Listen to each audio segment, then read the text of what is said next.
Research done by Catalyst 2019 survey states statistically almost 50% of the U.S. population are women, yet women hold 5% of the CEO roles. Research shows that U.S. tech startups haven't made great progress in diversifying their board of directors and executive suite jobs. Women are less likely than their male counterparts to reach top levels in management. And on a global scale, leaky pipelines exist. The higher up the corporate ladder, the less women you will see.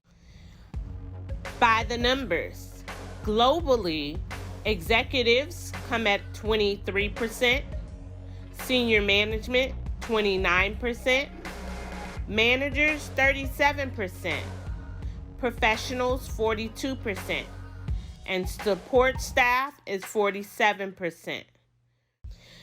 Whereas in the US, only 29% of the women are in senior management roles.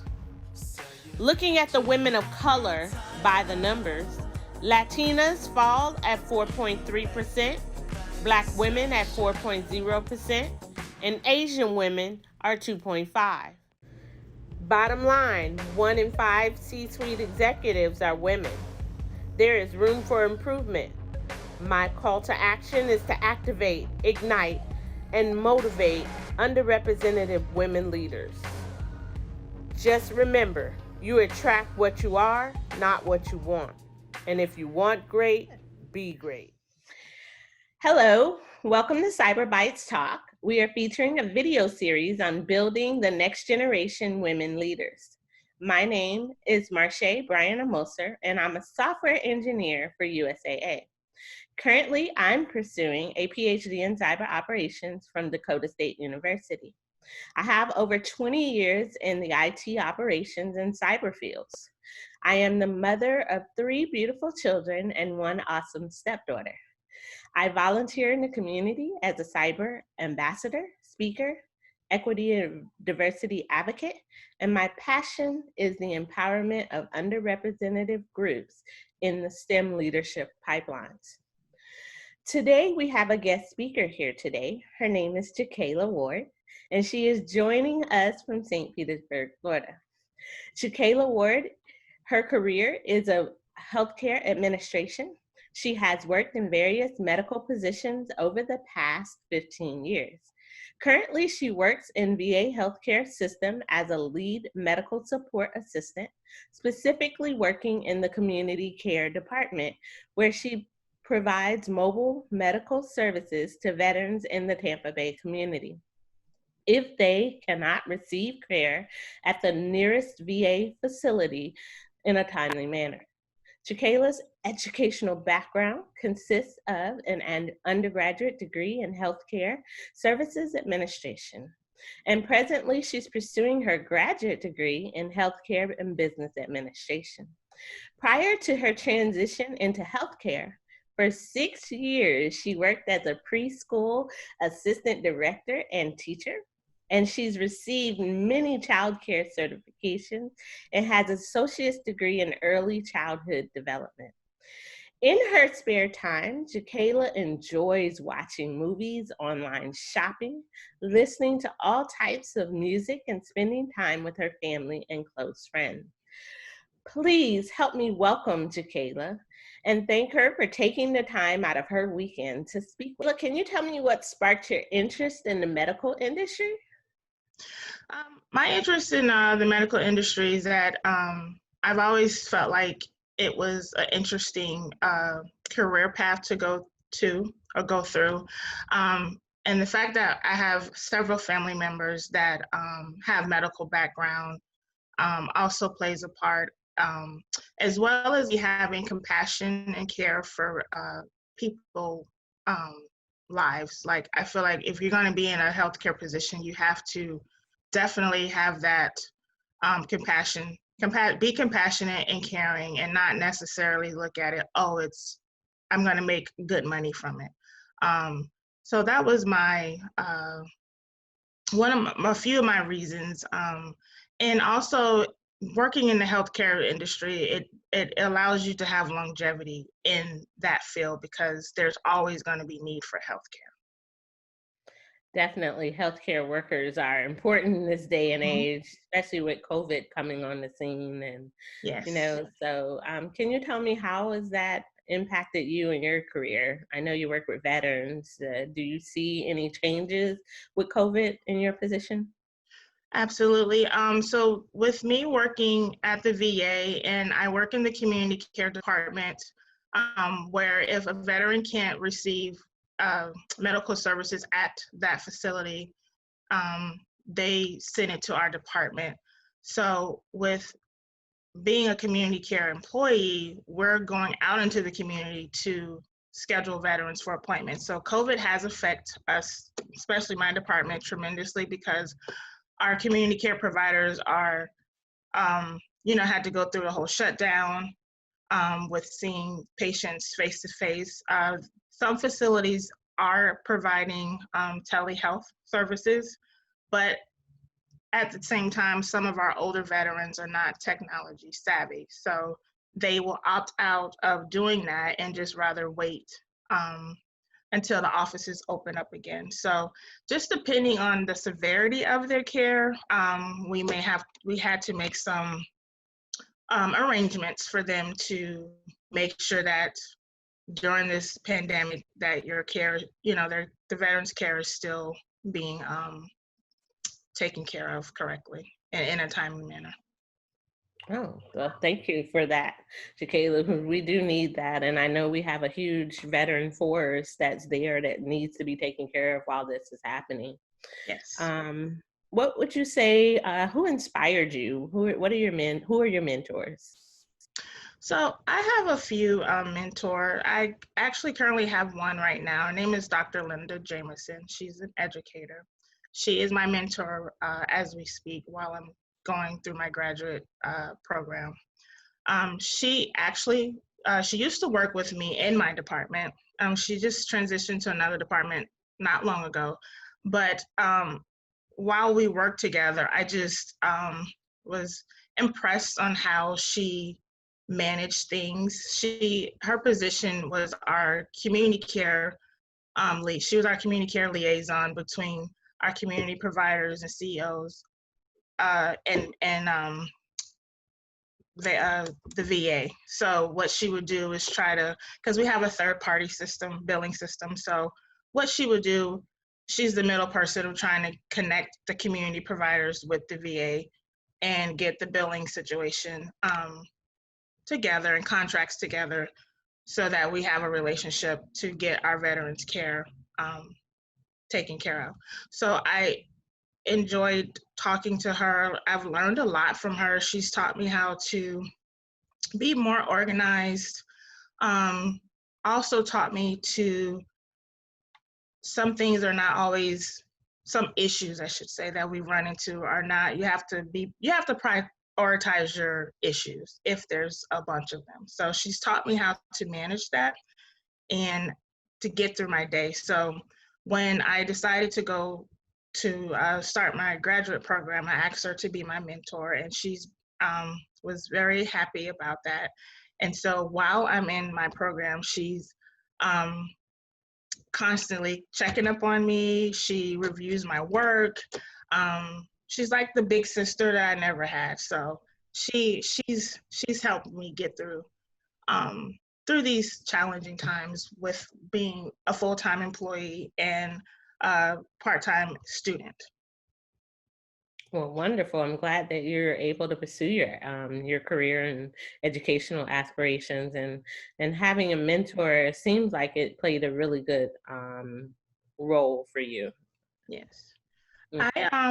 I actually encourage anyone that wants to start their career and want to be in education to whatever path they go through. I encourage anyone to get a mentor because they're like the outside looking in. Is some things you may not see.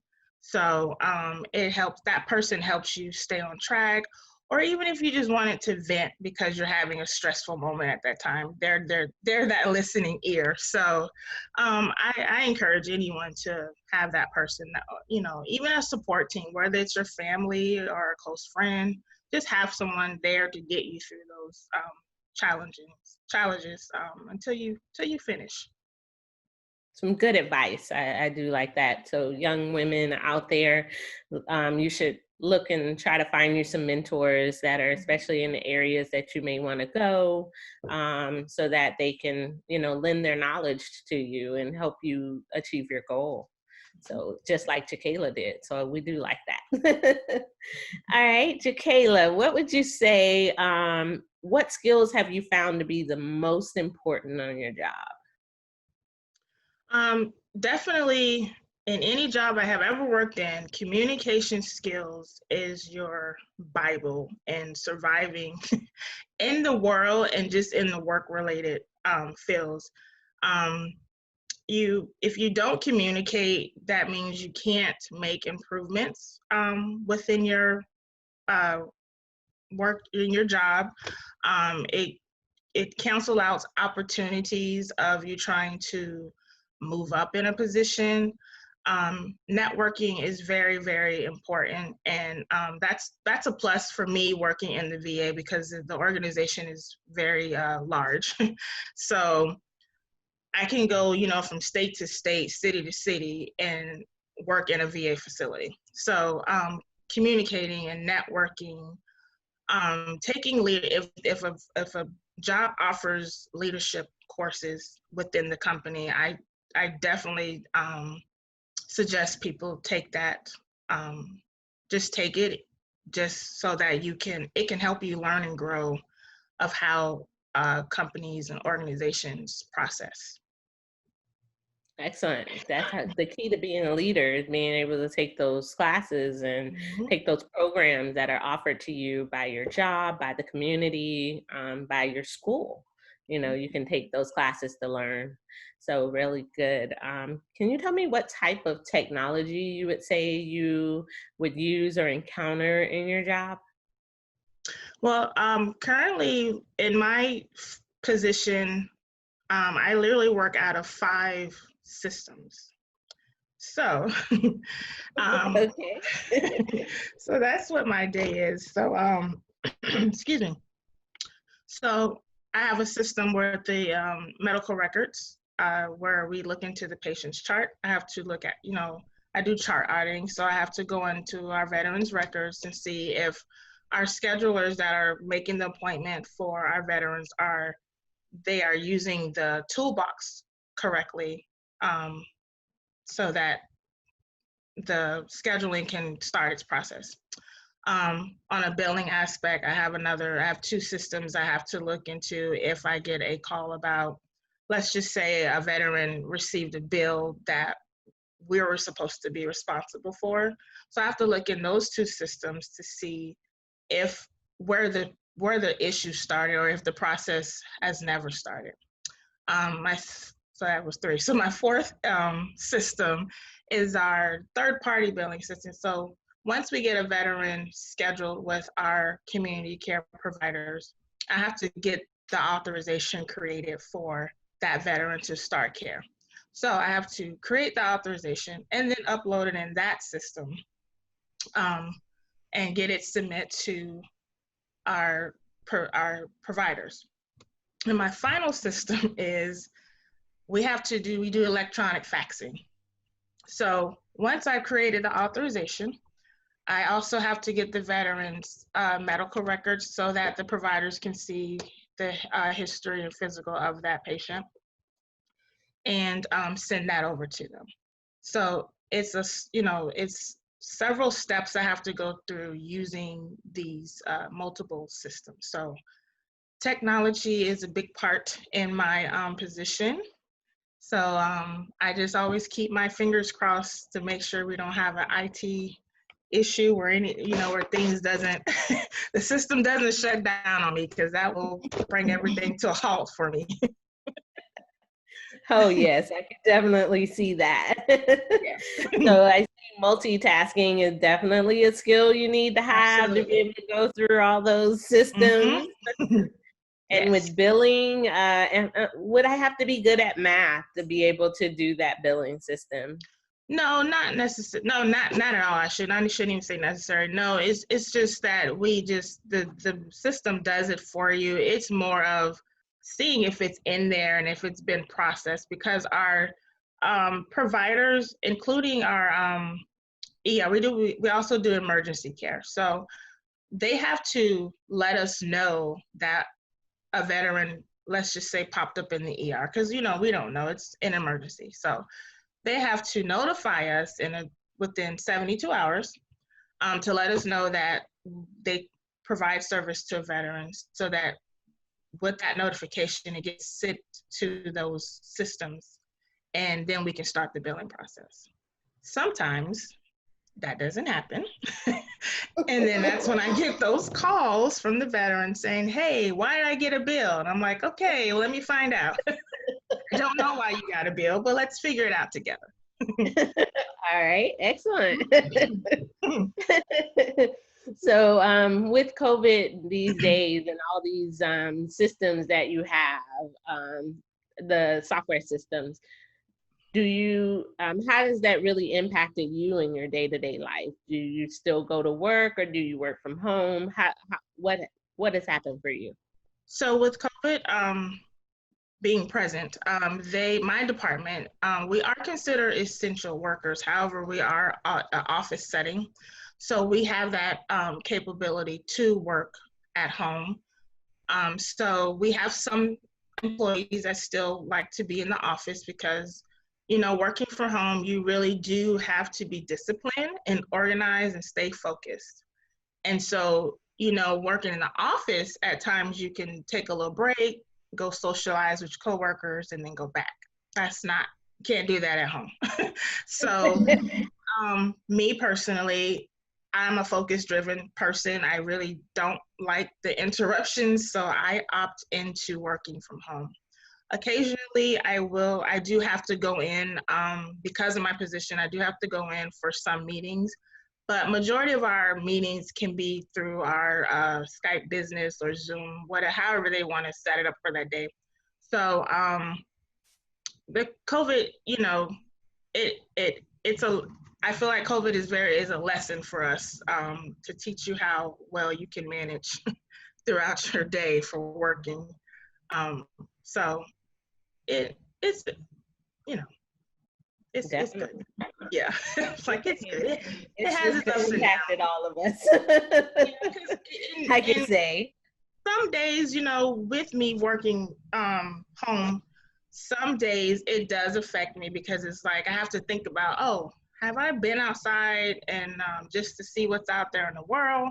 Because it's so easy to just work from home, log off, and then carry on with the things in your daily life after work. So it's a little challenging, but we all just got to get through it. Yes, that's true. Mhm. I agree with you. What would you say the best piece of advice you have ever received, and what would you like to pass on to the audience? As far as career wise, my advice, just talking to a lot of just networking, as I mentioned earlier, I've always come across people saying the same thing, that don't give up. You will face challenges, and that it is good to come to face challenges because it gives you that opportunity of knowing of how you're going to handle it.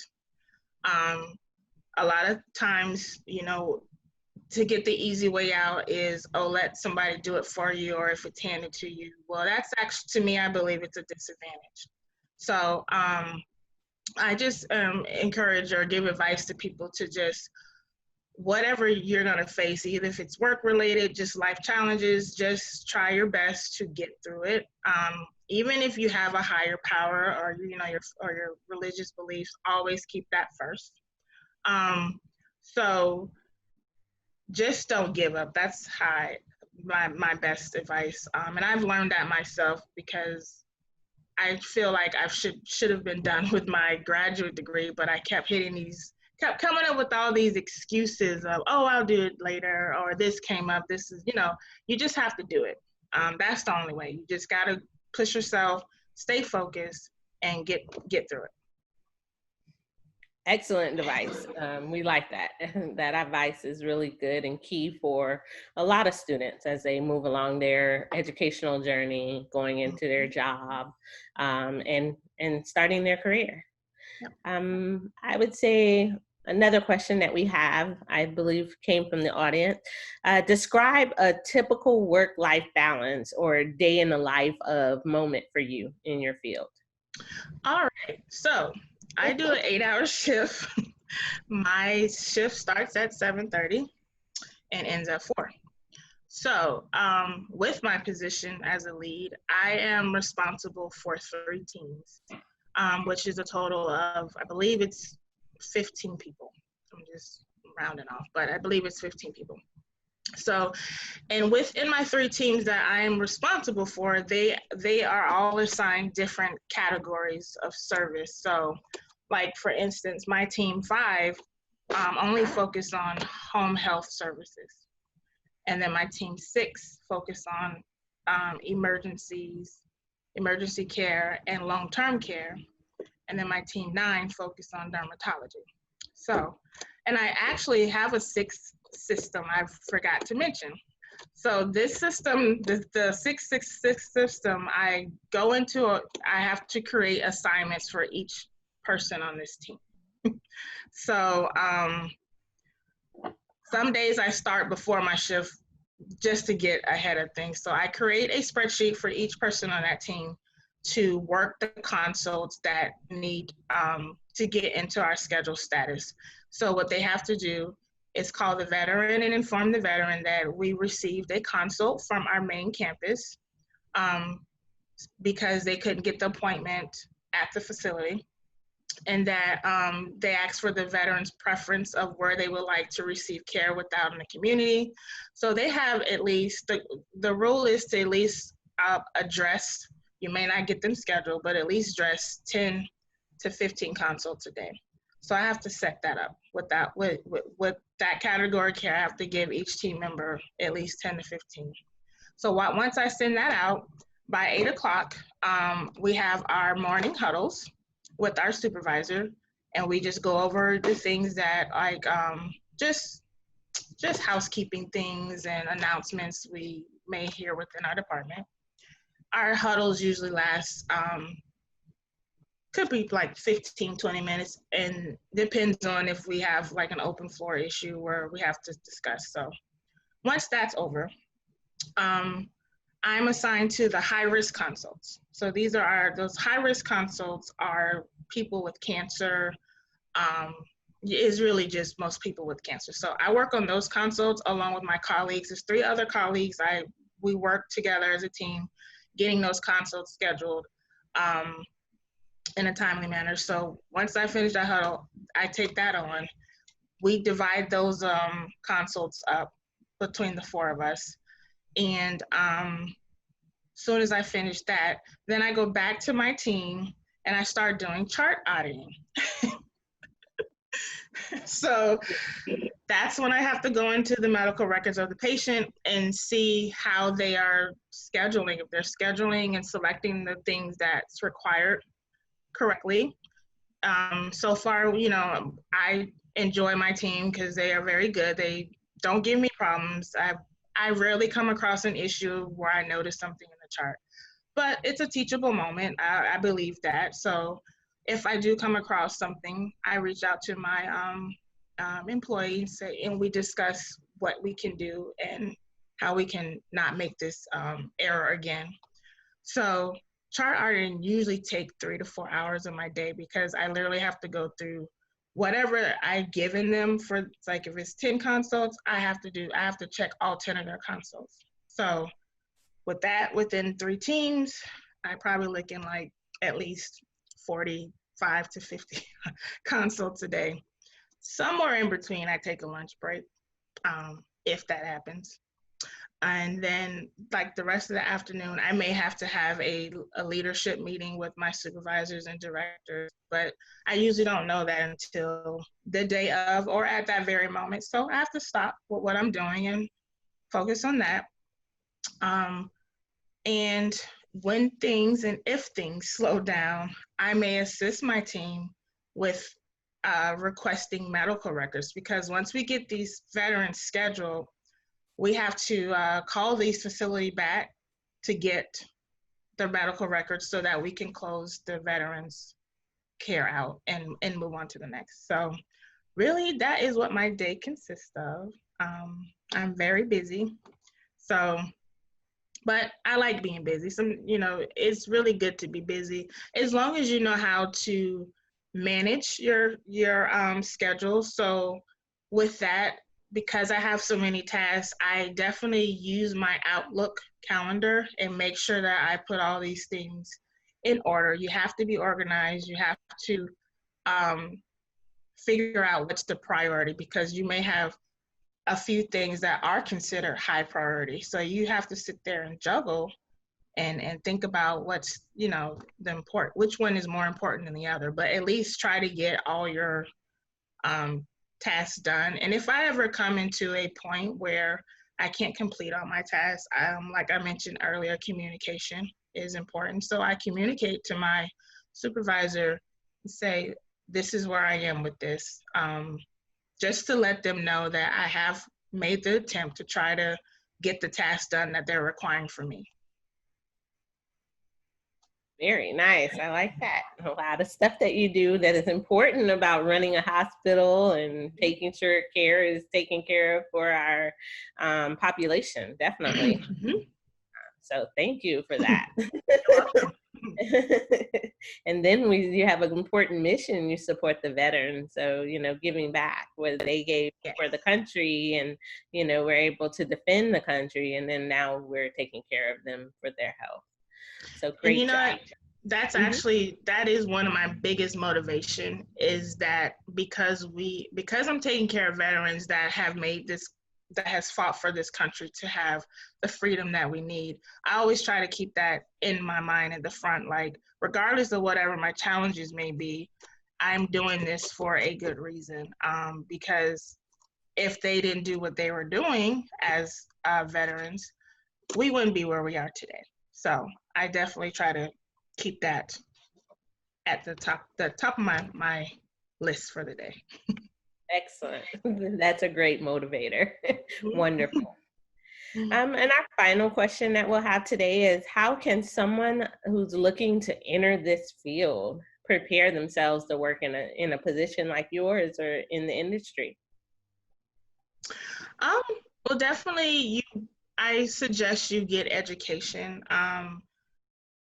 in healthcare, because within the VA, they are very big on education. So it's like the more education you have, the better the positions you can receive.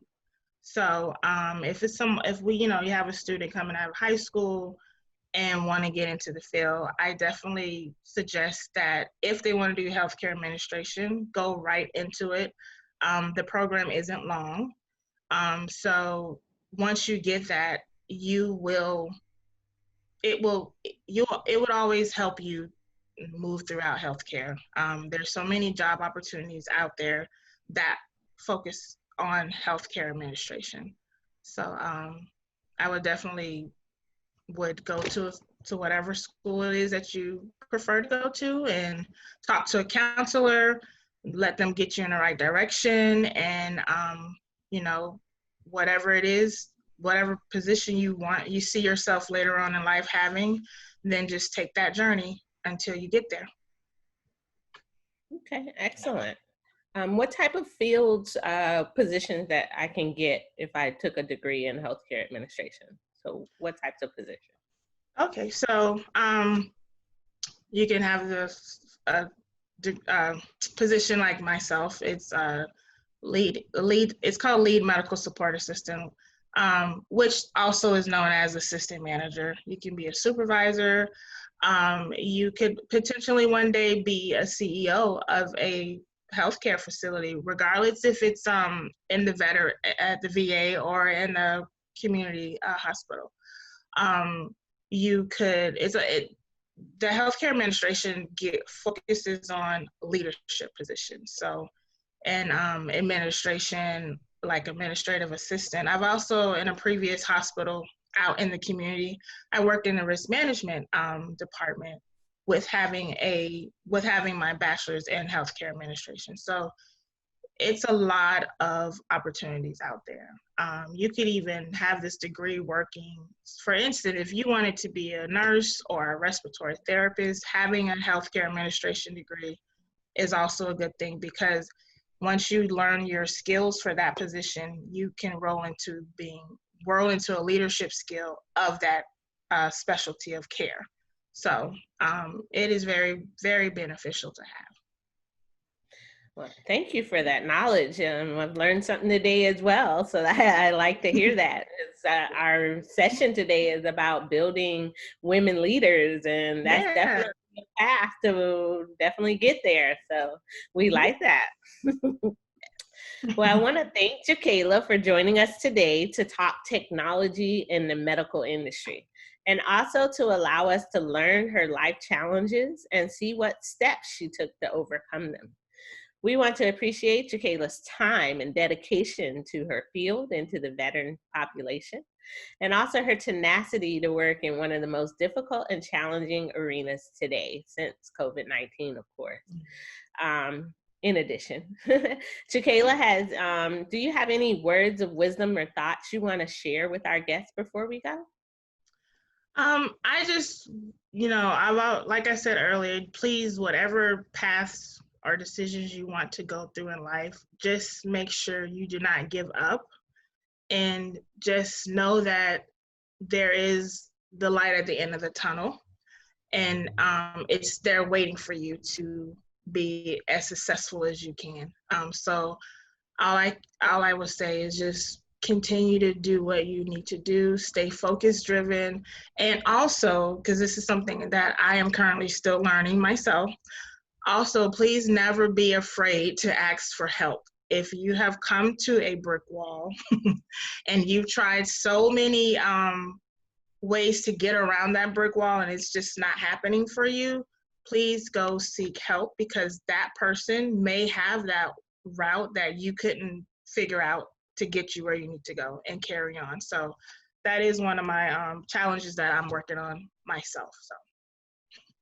And that is definitely something we need to take to heart, being able to ask for help and help, and being able to effectively navigate these obstacles and roadblocks that come to our way. So thank you again for that. Thank you. I want to thank everyone for joining us today for our Building the Next Generation Women Leaders video series. This project is to promote the awareness of STEM careers and understand how technology plays a role in everyday industries. I want to leave you with this one call to action. Let's rise up together. Let's educate young women that they too can dream big and achieve their goals. Thank you today. Thank you for joining us today with CyberBytzs Tech Talk video series. I'm going to leave you with this one quote. I am not what happened to me. I am what I choose to become.